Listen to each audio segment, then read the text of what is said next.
Me llamo Antonio, vengo de Madrid y se me han olvidado el frasco de las gotas de melatonina para dormir y no he pegado ojo en toda la noche. Entonces tenía tal cacao mental que al bajar he visto salud mental y otras formas de ficción, relatos para sobrevivir, y he dicho, esto es lo mío porque tengo ahora mismo la cabeza que no sé dónde estoy. Bueno, al margen de estos, me llamo Antonio del Real, soy director de cine y bueno, me ha parecido muy interesante relatar estos relatos para sobrevivir, porque de esto los que nos dedicamos al cine sabemos mucho y más en estos momentos. Y bueno, y gracias a la experiencia y a las personas que hemos conocido a lo largo de la vida, hemos vivido cosas maravillosas sobre la salud mental y sobre la condición del ser humano.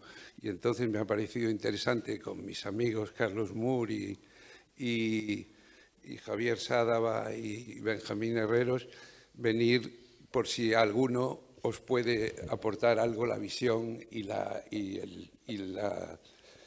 experiencia que hemos vivido en estos años con tantas personas tan importantes y la importancia que tiene para la salud mental. Gracias. Gracias, Antonio.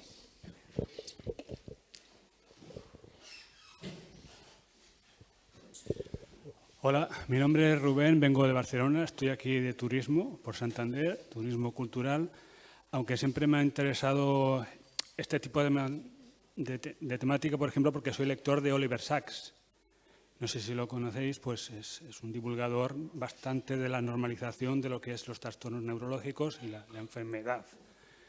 Y por esto estoy aquí. Gracias.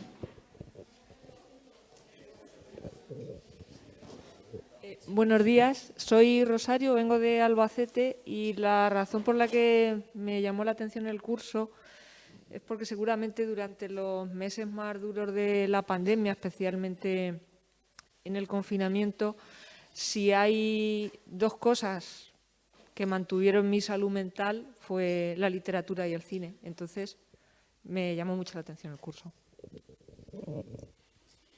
Muy bien, gracias. Pues yo creo que ya estamos todos, ¿no?, presentados. ¿Lo dejo por allí? ¿Por aquí? ¿Falta alguien? No sé, déjalo ahí en la mesa. Apagado para que no se cuele nada de sonido, que los micros abiertos tienen mucho peligro. Y nada, pues muchas gracias a todos. Creo que vamos a hacer un buen grupo, sinceramente. Hemos visto a ponentes que se hacen pasar por alumnos, hemos visto declaración de vulnerabilidades y hemos visto sentido del humor. Me parece alucinante en 20 minutos haber puesto de manifiesto todas este tipo de cuestiones que son precisamente las que buscamos, ¿no? Así que nada, gracias y vamos a seguir así. Pues Javier, cuando quieras.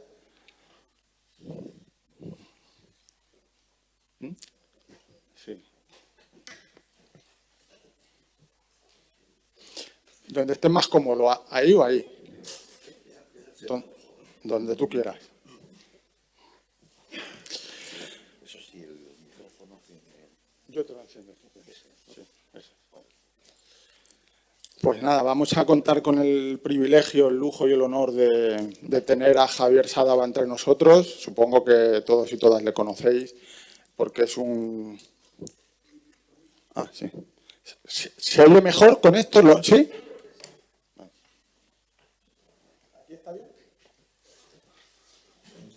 Es un lujo poder contar con alguien como Javier para inaugurar un curso como este. Supongo y pretendemos que le dé un vuelo reflexivo a la temática. Y nada, pues Javier Sádava es filósofo y escritor, catedrático emérito de la Universidad Autónoma y fue durante muchos años catedrático de ética de esta universidad. Ha impartido clases en universidades como Tubinga, Columbia, Oxford, Cambridge, etcétera, ¿no? Ha trabajado siempre en el ámbito de la ética, la filosofía de la religión, la bioética, el amor y las neurociencias, con lo cual también es un perfil muy transdisciplinar, ¿no? Ha publicado 42 libros, si no me equivoco o me he dejado de contar algunos títulos solo por nombrarlos.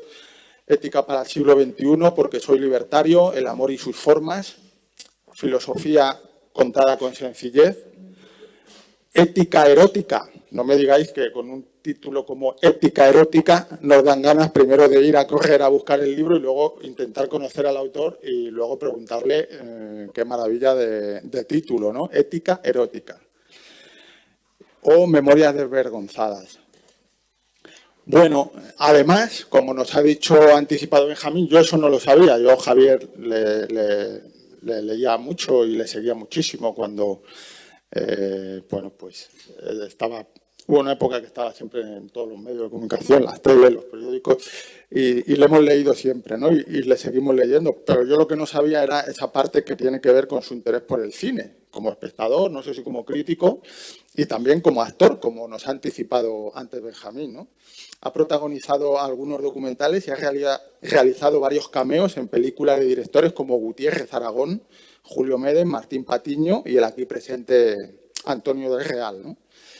Y ya para el colmo de cruces de caminos, para esta presentación, cruces de caminos que confluyen en que tú tuviste una participación en un corto de Tono San Martín que se titulaba La vida y los misterios de la Universidad Internacional Menéndez Pelayo. O sea, es una cosa muy curiosa, ¿no? Que me ha llamado la atención, que estaba protagonizado por Sadaba en el papel del profesor Rottenmeier, ¿no?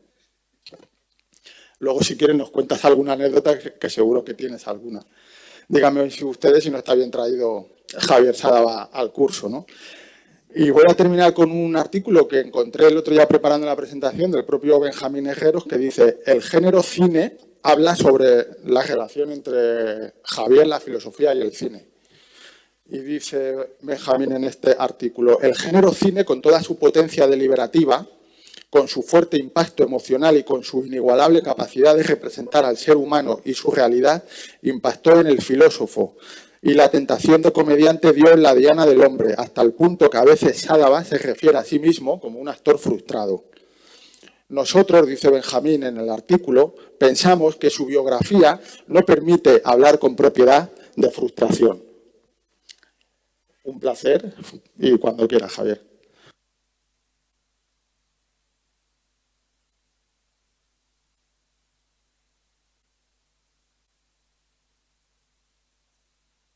Y nunca funciona el micrófono. Característica típicamente española. Tiene otras mejores, peores, pero esta es que yo creo que nunca. Y habría que pensar qué tipo de salud mental tenemos para que ocurra prácticamente siempre eso, que no funciona el micrófono, de las técnicas más antiguas, etcétera, etcétera. Bueno, yo soy un poco intruso aquí, porque realmente no soy psicólogo, no soy psiquiatra, no he ejercido ningún tipo de actividad neurológica, no he estudiado alguna de las muchas neurosis que decía Freud y, por lo tanto, no creo que tengo una parte que sería esencial para hablar de lo que voy a hablar, que el título que he dado es Filosofía, Enfermedad Mental y Maldad, que está más cerca de lo que es mi campo, mi gremio, que es el filosofar, la filosofía, como os diré enseguida, pero aterrizando siempre en el cine. Porque también quiero decir que desde pequeño sí es verdad que quería ser actor, sí es verdad que el cine me ha entusiasmado. Yo pasé quizá los 3 mejores años de mi vida muy cerca de Cinecittà en Roma. Pude conocer a Fellini, a Pasolini, a Verrocchio, y he de confesaros que ha sido de las experiencias más gratas que he tenido en mi vida. Y después he hecho intrusiones, nada más que intrusiones, en el mundo del cine, viéndolo por dentro, sus tripas, y me han encantado. Porque también desde pequeño, desde bastante jovencito, siempre pensé y sigo pensando que el cine, aparte de decirnos lo que es la vida, de cómo relata las esquinas difíciles de captar de otra manera de lo que es el mundo de la vida, tiene algo muy especial para mí. Conjunta como nada arte y ciencia, arte y técnica. Eso lo hace el cine de manera especial. Y por eso nos otorga tanto gozo y nos otorga tanto saber.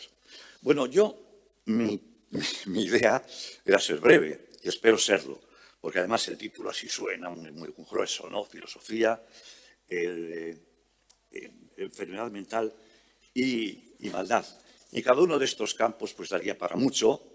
Yo también en ellos no voy a dar una doctrina determinada, no existe, creo. No voy a dar la mía, sería pecar de presuntuoso y no quiero hacerlo, pero sí quiero agitar un poco mis fantasmas y colocar algunas dudas que no creo que tengan fácil solución. Por ejemplo, una que saldrá, pienso yo, ¿quién diferencia lo normal de lo anormal? Ese es un tema que perseguirá siempre, siempre al pensamiento humano. ¿Habrá un tercero que nos diga dónde está la diferencia? ¿Habrá un cuarto que nos diga por qué la dice el tercero? Y así in infinitum. Este es un problema, y es, bueno, pues parece que es muy teórico, filosófico, es un problema central en todo lo que se hable aquí, que yo voy a escuchar con mucha atención porque me interesa, como no, enterarme de lo que digáis. Pero voy a pasar directamente, porque si no me pasa lo de siempre, o nos pasa a los que nos dedicamos a la palabra de manera muy especial, que me voy a enrollar y me voy a pasar. Y no quiero, es una de las cosas que no sé, que me ponen malo pasarme en los tempos. Que, por cierto, rasgo importante a la hora de ver el estado mental de una persona, cómo concilia los tiempos, el pasado, el presente y el futuro. Para mí es uno de los criterios mayores que existen, de los, digamos, diacríticos que decimos en filosofía, ¿no? Donde uno ve es que cómo concilia los tiempos, qué peso da al pasado, al presente y al futuro, y sobre todo, cómo dialoga con ellos. A mí me parece, como además somos tiempo, somos fundamentalmente tiempo y memoria, pues naturalmente ahí podemos encontrarlo. Pero bueno, voy a ir directamente a lo que tengo garabateado para hablar hoy, pensado, y voy a empezar primero por la filosofía. Quiero decir algunas cosas de filosofía. Se puede distinguir, y perdonar si hago algunas distinciones que pueden sonar a lección de clase. Bueno, no, porque yo aquí estoy entre amigos y estoy intentando hacerme entender y entenderos, y que nos entendamos, ¿no? Hay filosofía, podría decirse, y filosofar. Filosofía sería aquella que se imparte en los institutos, en las universidades, digamos que es un modo de enseñanza, muy machacado últimamente, muy despreciado últimamente, muy maltratado últimamente, muy mal pagado últimamente y casi siempre. Y yo creo que es algo importante, porque la filosofía es una reflexión que te pone en movimiento, que te hace mirar a todos los sitios, que te hace curioso. La filosofía, dice Aristóteles, nace como admiración. Curioso, ¿qué pasa? ¿Qué nos pasa? ¿Quiénes somos? ¿Pero de dónde venimos? ¿Dónde vamos? Si no hace falta ser San Ignacio de Loyola para plantearse eso. Eso se lo plantea la filosofía. Otra cosa es que lo hagamos mal, que se haya convertido en rutina. Como esos matrimonios empiezan de maravilla y acaban después con una rutina que tienen casi que fichar para meterse en la cama, ¿no? Bueno, pues le ha pasado mucho a la filosofía y culpa puede ser nuestra. Pero la filosofía de verdad es aquel peripateo de Aristóteles, aquella iluminación que tiene Descartes, aquellas locuras que tenía mi adorado Wittgenstein. La filosofía es eso, ¿no? Lo que pasa es que en la filosofía después hay, a mi modo de ver, dos tipos, tipificando mucho, porque toda tipificación pues, tiene algo de engaño, porque hay algo muy intermedio, ni frío ni caliente. Está lo que yo llamaría la filosofía, por ponerle una tierra germánica, la filosofía especulativa. Y está la más anglosajona, que sería la empírica. Me explico. En la filosofía más, digamos, más duramente teutona, se enfatiza mucho todo. La idea, el concepto, la dialéctica, la realidad. Y hay algunos que sobresalen de tal manera que no se les entiende nada, ¿no? Hay un caso, el de Hegel, de una gran influencia, y sin embargo a mí me parece que da igual casi empezar a leerle, desde el principio o desde el final, porque vamos, está muy embrollado. Dice grandes cosas, pero las dice de tal manera que las entienden muy pocos. Bueno, a esos la gente les llama locos. A mí cuando me han preguntado, ¿qué haces? Pues yo no sé, cuando me preguntan, ¿a qué te dedicas? Pues me da un poco de vergüenza decir a la filosofía. Me dice, muy bueno, te dedicas a la psicología, ¿verdad? Que no a la filosofía. Y me dice, no, a la sociología, claro. Bueno, es un poco difícil. Bueno, claro, este tipo de filosofías traen consigo que fácilmente se diga, este es un tío que se le ha ido la bola, que tal, es un tipo de filosofía, ¿no? Pero existe, y con influencia, y en la academia. Y tiene su parte, sus granos de verdad, dentro, insisto, de una cantidad de palabras que muchas estarían de sobra. Porque uno de los grandes males de la filosofía y de este país es tanta palabra y tan vacía. Mucha cáscara y poca nuez. Que últimamente en este país nos estamos pasando. Yo creo que es el más del mundo. Se habla. ¿Pero qué ha dicho usted? Dígame algo concreto. No, y otra palabra. Bueno, ese tipo de filosofía no es la mía, desde luego. Me interesa mucho más la empírica, no solo eso, pero la empírica, aquella que está en contacto con la ciencia, hace neurología, por ejemplo, puesto que eso interesa de manera especialísima a la salud mental, habla de la salud corporal y mental. Cuando hablo de mente siempre hablaré del cerebro, O sea, yo no hablo de ninguna entidad superior ni cosas por el estilo, ¿no? Bueno, entonces, este tipo de filosofía a mí me interesa, porque lo que intenta es, y sobre todo de la mano de, para mí, el mejor filósofo del último siglo, que es Wittgenstein, desgraciadamente poco conocido, un auténtico genio, un tanto siempre se le tomó por loco, yo no lo tomo por loco en el sentido vulgar de la palabra, que diré después. Decía, lo que hay que hacer es aclarar las palabras. Aclare las palabras y verá usted cómo entiende más. No las embrolle, no las oscurezca, no las ponga sombra. Déjenme lo más claras posibles, ¿no? Bueno, a mí me interesa mucho más. Y desde ahí, lo mucho que tenía que decir, lo poco, porque veo que el reloj esto avanza y me apetece mucho más escucharos. Quiero decir que, a pesar de los diferentes tipos de filosofía, he escogido dos por ser más extremos, por entenderse mejor, el que va más a las cosas, el que está más en las nubes, que diríamos, o el más idealista, el más realista. A pesar de eso, a todo aquel que filosofe siempre le recorre algo muy importante que es universal, que es la ética. Todo filosofar, de una u otra manera, habla de que hay que hacer algo bien o mal. Todas. No puede uno sustraerse a eso. Después volveré sobre ello y cómo puede hacerlo el cine, que lo puede hacer de manera espléndida, mucho mejor que una clase de filosofía, ¿no? Bueno, entonces ahí eso es fundamental, que la filosofía uno encuentre siempre algo que propone un fin, y que propone un fin para ser feliz, para estar bien, en toda. Se haga en el frío, en un fiord noruego, o se haga en Sudáfrica. Me parece que eso es central. De ahí la importancia de la ética, por cierto.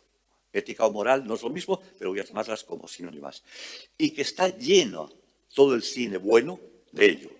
Yo cuando estaba en Roma, lo que más me gustaban, cosas de Pasolini, por ejemplo, es que eran clases de ética, del bien, del mal, no digamos de Fellini, ¿no? Aparte de otras cosas esplendorosas, de estética. Bueno, los filósofos, sin embargo, tienden muchas veces a decir una ocurrencia en vez de entrar más en el tema.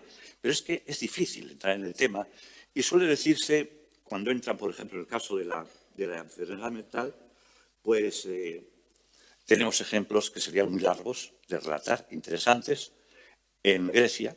Por cierto, bien recogidos algunos de ellos por Laín Entralgo y sus discípulos, los de Piñero, ¿no?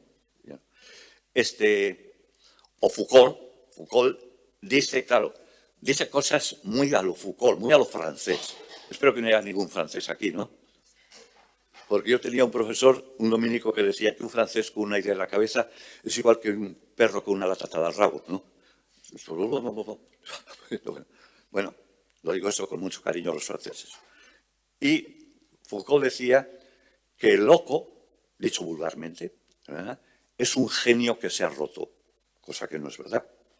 Se puede romper uno y no ser un genio, sino todo lo contrario, ¿no? O estaba pensando algunas... eso no... No, Schopenhauer decía esto, Schopenhauer, el gruñón. Foucault decía, es el que tiene una enfermedad, de alguna manera está mirando al cielo, está indicándonos algo que no vemos, que no entendemos. Yo lo que diría es que, eso ya es mío, no de ellos, que siempre está indicándonos la sombra de algo, la sombra de algo. Es decir, no el cuerpo, que también hay que verlo, sino la sombra de ese cuerpo.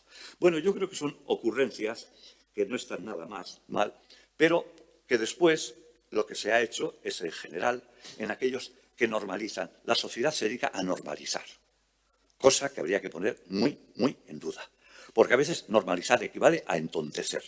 Pero bueno, entonces a ese que mira al cielo o mira al infierno o no se entera porque no quiere enterarse, por lo que tal, o que puede tener una psicopatía X, o porque puede ser bipolar, o porque puede ser un psicótico de la categoría, la que sea, ¿no? Y tantas otras más. Lo que ha intentado hacer siempre es que razone bien, que argumente bien, que se informe bien, que tenga sentido común. Esa ha sido la medicina habitual, con aquellos medios después escasos, generalmente, en lo que yo sé, que puedan hacerlo. Bueno, contra esto ha habido la antipsiquiatría y tal, rebeliones, creo que muy justas, muy justas.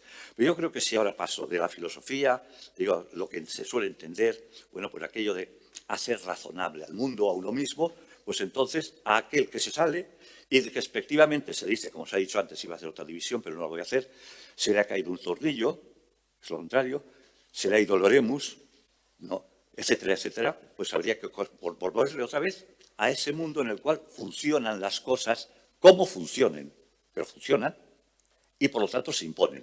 Y si se imponen, son poder. Y al loco se le puede encerrar. ¿Por quién? Por parte del poder.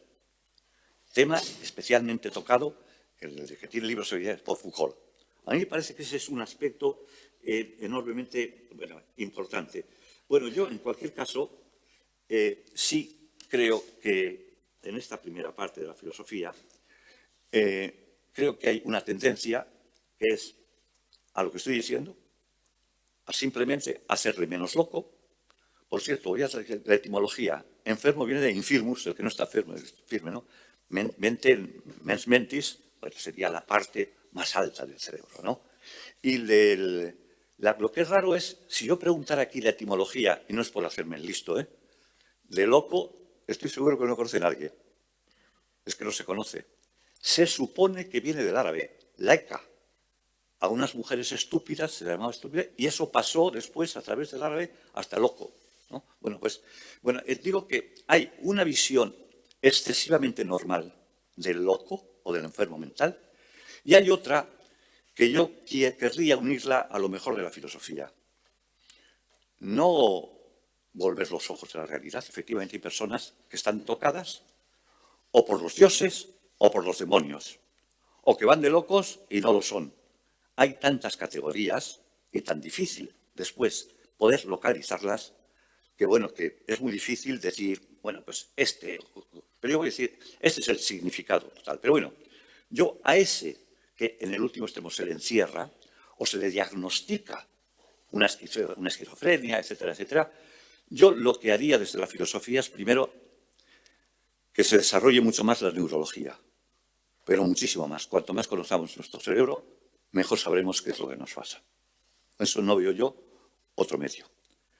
Por otro lado, saber que muchas veces algo nos dicen, y yo he dicho que es la sombra, aquello que no queremos ver, aquello que se esconde, aquello que está pero no está, es la presencia de la ausencia. A mí, en algunos casos, en otros no, En otros puede ser una persona tóxica y huir de ella. Un psicópata puede ser alguien que tenga ese valor, como puede ser alguien que te puede machacar la vida. Y lo sabéis mucho mejor que yo, Carlos, y todo los que os dedicáis a ello, ¿no? Y sobre todo, aclarar. Para mí la filosofía es aclarar. Acercarse al hecho, acercarse al enfermo, diagnosticarle bien, compararle con otras patologías, saber realmente lo que está diciendo, si eso es posible, establecer con él el diálogo correspondiente y darle la cura del tipo que sea que le venga bien. Bueno, eso respecto a la filosofía. Voy a ir más rápido porque quería decir también, bueno, ya prácticamente he dicho, como el de la locura o la enfermedad mental, el infirmus mentalis, bueno, pues he dicho lo que tenía que decir, que hay estudios y que ojalá haya más, que distingan mucho la visión popularesca del loco. Antes se ha dicho, y creo que con mucha razón, que encima, creo que lo ha dicho uno además de filosofía, con estigma. que es todavía peor, ¿no? Bueno, peor. El estigma, en último término, es grabar algo, ¿no? Queda ya grabado para siempre. Bueno, en eso hay que tener un enorme cuidado. O, por ejemplo, los temas judiciales. A mí me parece que eso sí que es todo un tema inmenso. Que es un tema inmenso. Porque, claro, si a alguien se le castiga por algo, es porque su acción ha sido inmoral en algún sentido. No voy a entrar yo si ha sido inmoral porque no respeta el código que es en el cual se mueve, o un código universal, como podría ser la ablación del clítoris, como podría ser el asesinato. Claro, si no es responsable de sus actos, no se le puede castigar. ¿Y quién decide si es responsable de sus actos o no? Si tiene un grado grande de enfermedad, ese es uno de los temas más actuales que hay en bioética en este momento, por ejemplo. Porque eso es muy difícil. Y aquellos que tienen brotes y son pasajeros, son efímeros y no son crónicos, algunos casos son clarísimos, otros no. Eso es un tema tremendo que se puede castigar a gente que no es responsable o se puede dejar tranquilamente libre a gente que sí es responsable y que el abogado amañará todo lo que pueda para decir que no es responsable. Donde no hay, dice Kant, libertas conditio moralitatis. La libertad es la condición de la moralidad. Y para que haya algo moral o inmoral, para que uno haga un juicio diciendo esto es bueno o es malo, tiene que hablar de alguien que ha hecho lo que sea, una acción determinada, responsablemente, que puede responder. Responsable es el que responde, da razones de ello. Y da razones que son aceptadas en el lenguaje común, porque si no, no da razones. Bueno, entonces, a mí ese me parece uno de los temas de la iba a hacer un excursus, y lo voy a hacer brevísimamente, porque está la locura, que hemos dicho antes, en su acepción más popular, más negativa, de insulto, en su acepción yo creo que como elemento que permea todo el género humano, y está después el pobre que por naturaleza pues no tiene, bueno, pues ha tenido una trisomía, lo que fuera, ¿no? Iba a decir los telómeros, no, sino de los cromosomas. Bueno, a ese lo que hacer es protegerle mucho. Pero hay un género que yo me lo planteo, porque es un tema para mí dificilísimo, pero lo persigo, yo creo que desde que era pequeño, o sea, desde el siglo no sé cuándo, ¿no? El imbécil. Y yo, como creo que este país está lleno de imbéciles, me pongo en la cola también, ¿eh? A veces pienso, un imbécil más y se cae al agua. El imbécil es el necio es necium, el que no sabe. No me he enterado. Es como no me he enterado. De ese, por cierto, dice algo terrible Camus. Dice, un necio es un criminal. Yo no diría tanto, pero cuidado, se acerca, ¿eh? A mí, no sabía. Y Bertolt Brecht dice, el que no sabe es un ignorante. Ignorance no sabe, no conoce. Pues como si no perteneciera al género humano, como si no viera, no se enterara. No te das cuenta no te das cuenta de la injusticia que hay en este país, en aquel, en el otro. No te das cuenta que estamos todos en el dominio del dinero. No, yo no me doy cuenta. Pero ¿tú de qué te das cuenta entonces? ¿De qué te das cuenta? Bueno, dice, el que no sabe es un ignorante. El que sabe y calla es un criminal. Fuerte, lo de Bertolt Brecht. Lo ponéis un poco más bajo, pero ciertamente hay algo de eso. Tenía un gran discurso sobre lo necio, porque me parece importantísimo, ¿eh? El necio que se hace necio, el necio que es de verdad. Los necios que son de verdad, es decir, que no son ni tienen enfermedad mental, ni la naturaleza les ha puesto en una situación que no puede. De esos son tóxicos, ¿eh? Hay que salir corriendo, porque la imbecilidad es lo más contagioso que hay. Hay que salir corriendo, como de ciertos psicópatas. Pues de quien es tóxico hay que salir corriendo. Y eso hay que decirlo claramente. Bueno, decírselo a uno mismo y decírselo a los demás. Primero a los más cercanos y menos cercanos, ¿no? Bueno,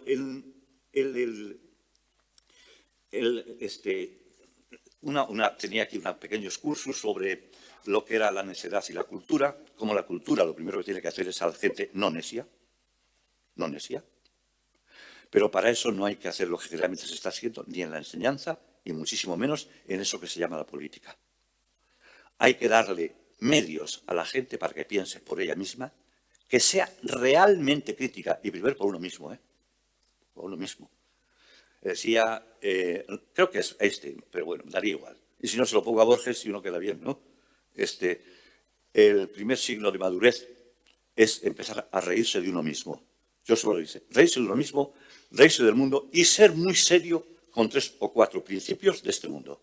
La libertad, la igualdad y alguna cosita más. Bueno, yo eso digo respecto, el loco puede ir por muchas partes, el necio, en el sentido de dicho, solo va por una y hay que huir, y el pobre, que es, pues que no ha tenido la suerte de tener un organismo o el cableado le falla entre lo que es las diversas zonas del cerebro, pues ese, ayudarle todo lo que se pueda. Yo solo añado, uno de mis mejores amigos de pequeños, en mi querido Portugalete, fue Fito, que tenía síndrome de Down. Espléndido tipo, espléndido tipo. Ninguno de los amigos se rió nunca de él. ¿Por qué? Porque estaba bien socializado. Estaba bien socializado. No le llevaron a ningún sitio. Estaba en la calle con amigos. Con amigos. Y lo pasamos muy bien con él. Yo me pegué con él cantidad de veces, pero siempre en bromas. Bueno, digo que esos son otros. Otra categoría, 3 categorías que he hecho. Y ya voy a ir acabando, porque de hecho iba a ser breve, y después lo que hago es enrollarme más. Lo que quisiera decir es que si bajo al cine, brevísimamente, hombre, películas, vais a decir un montón. El nido del cucú aparecerá por aquí, claro. Oliver Sacks ha aparecido, NASA ha aparecido. ¿Cómo no? Yo creo que ahí el cine... No, el mal. Antes quería decir 2 palabras sobre el mal. Y el cine. Me viene bien. No voy a entrar en el problema del mal. Sí, otra pregunta que no tiene respuesta. Si Deus est un de malum, si Deus non est un de malum. Ya sé que sabéis latín, pero lo voy a traducir. Si Dios existe, ¿de dónde proviene el mal? Y si no existe, ¿de dónde proviene el mal? Porque después resulta que aparte de locos tontos y o hacerse el tonto, hay gente mala, que tiene que ver con su voluntad. Es decir, quiere hacer algo que está mal. No porque una zona del cerebro esté más o menos, que puede estar también, porque las cosas están siempre mucho más unidas, sino es el malo. El malo. Si yo, Wittgenstein decía una cosa parecida a lo que voy a decir ahora, Si Wittgenstein decía, si yo tuviera que dar una clase de ética, de moral, del mal, ¿qué es el mal? Él ponía un ejemplo que no es el mío. El mío tiene que ver, ¿qué le pondría yo? Una película del oeste. El bueno y el malo están perfectamente delimitados. El malo es un traidor, aparte que tiene un caballo que corre menos, ¿no? Pero el malo es un traidor. El malo no es un amigo. El malo ataca por la espalda. El bueno no. El bueno no. Bueno, hay películas, yo había puesto aquí unas cuantas, respecto, y voy a pasar también sobre el mal. Insisto que el mal es algo propio de nuestro, del género humano, que será muy difícil saber cuándo, y ahí, por ahí vuelvo a lo que decía antes, judicialmente, bueno, pero ha hecho mal esta persona, ha hecho mal, porque claro, es que si decimos que todo el mundo está tocado del ala, que quitemos las cárceles, quitemos los jueces, quitemos todos. Si pensamos que hay una cierta responsabilidad, no digamos que este maltratador, pues es así porque culturalmente o porque genéticamente está determinado, porque entonces no hay nada que decirle. Pero bueno, yo creo que sí hay ese mal, hay gente mala, porque quiere ser mala. Y eso hay que combatirlo. Uno de los oficios, por así decirlo, de la ética es quitar monto de sufrimiento a este mundo. Y el sufrimiento se quita quitando el mal del hambre, el mal de la injusticia, el mal de la humillación y tantos males que se dan y que hay que, con todos el mal del poder con mayúscula, que puede y hace lo que le dé la gana. Bueno, yo tenía una serie de películas puestas, aparte de decir lo que acabo de decir ahora, cómo hay que apelar a las instituciones para que esto que he dicho yo después se aplicara. Tenía más películas, pero como no quiero acabar ya, de verdad, quiero decir que, bueno, pues hay una que a mí me gustó especialmente, además me partí de risa, con el culo al aire. No sé si la habéis visto. Es una excelente película en la que dice, mire usted, los locos son los que están fuera, los que están dentro son los cuerdos. Hay una interpretación de Ovidi Montllor excelente, una interpretación, se ríen de todo, y en donde yo, en vez de irme ahora a las grandes películas, al oeste, a Clint Eastwood, los puentes de Madison, las de Hitchcock y tantas más, hay tantísimas, o las de terror, una, por ejemplo, que me pasó mi pareja Ana esta mañana, que me ha encantado, no la he visto entera, ¿no? Tantas tenemos, pero yo me quedo con el culo al aire. Muchas gracias.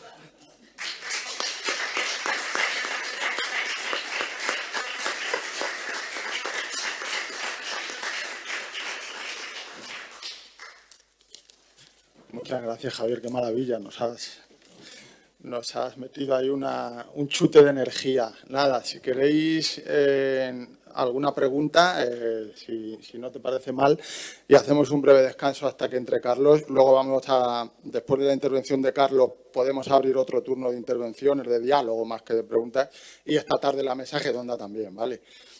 Pero te quería preguntar, porque esta historia de la maldad, los que trabajamos en salud mental siempre tenemos la sensación, cuando sucede algún episodio muy siniestro, muy dramático, como que los medios de comunicación, pero todos en general, tendemos a ponerle la etiqueta de la locura, del trastorno mental, y ahí tapamos un poco la posibilidad de pensar en qué medida también hay actos incomprensibles que tienen que ver con la maldad. Y yo ahí siempre echo mucho de menos esa distinción. Sin embargo, nos quedamos más tranquilos igualando la etiqueta de enfermedad mental. ¿Por qué? Porque así tengo la sensación de que nos diferenciamos los unos de los otros. Yo no estoy ahí del lado de la enfermedad mental. No sé si a lo mejor del lado de la maldad podría tener más miedo de estar y a lo mejor eso hace que no. O es una simplificación, digamos, de las etiquetas que ponemos. No sé qué te parece. Bueno, voy a ser un poco telegráfico, pero es que has tocado un tema que estoy completamente de acuerdo. Tan de acuerdo que yo últimamente no hago más que insistir en eso. Y con mi querida Ana discutimos mucho. Ella, como bióloga, está determinado, y como está determinado, pues mira, no podía hacer otra cosa. La determinatio ad unum es lo contrario de la libertad, que estás determinado a hacer eso. Yo insisto últimamente en que estamos llenos, tú lo has dicho de otra manera, de justificaciones, pero constantemente, de no, pues que resulte claro las condiciones, mi infancia, no sé qué, no sé cuántos. Mire, déjese de una vez eso. Primero, ¿lo ha hecho usted sí o no? Y tenga la sinceridad, que es muy difícil, uno se autoengaña con una facilidad inmensa, de decir, es que esto lo he hecho y está mal. Y está mal. Ya ha salido de mí. ¿Por qué? Porque nosotros podemos hacer, de la misma manera que en el terreno teórico podemos decir algo que es verdadero o es falso, en el terreno práctico podemos decir algo, que es hacer algo, que es bueno, que es falso. Estamos siempre justificando o justificándonos. Y ahí me parece que hay mala conciencia. Ahí me parece que hay cierta hipocresía. Muchas veces será así. Pero, sin embargo, hay un miedo rápidamente. Bueno, ya si uno es abogado, lo primero, no es esto, ¿cómo se dice? No me sale la palabra ahora, ¿no? Una mente es equivocada, por lo tanto no hay que aplicarles nada. Bueno, hay que acabar con eso. Y es más, pedagógicamente es maligno. El no decir, mira, es que tú lo has hecho mal, que es que lo has hecho mal, que yo lo he hecho mal. Yo lo he hecho mal y cargo con lo mío. Pero en otros niveles es que estamos en una situación donde en otros niveles, sin que sean actuaciones tan graves, estamos viendo ejemplos todos los días de que nadie asume su responsabilidad de absolutamente nada. Pero simplemente de que uno coja el dinero de un sitio o que uno haga lo que hace que no se debe hacer. O sea, esa línea entre el bien y el mal se ha diluido también.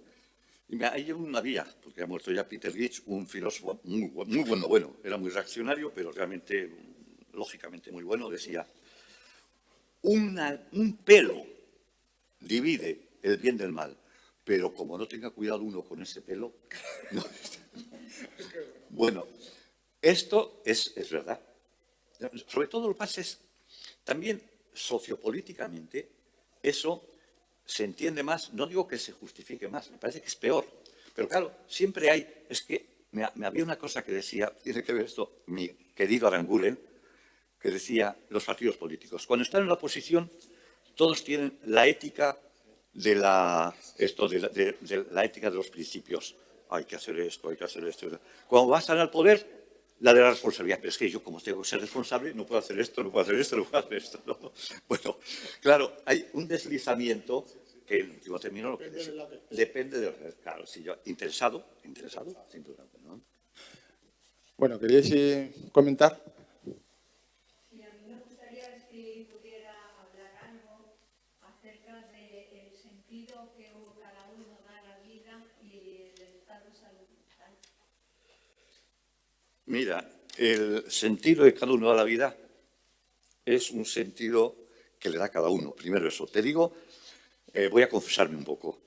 Voy a confesarme, vamos, en términos, con comillas a los lados, ¿no? Yo he tenido que hablar muchas veces y he escrito bastante, ¿no?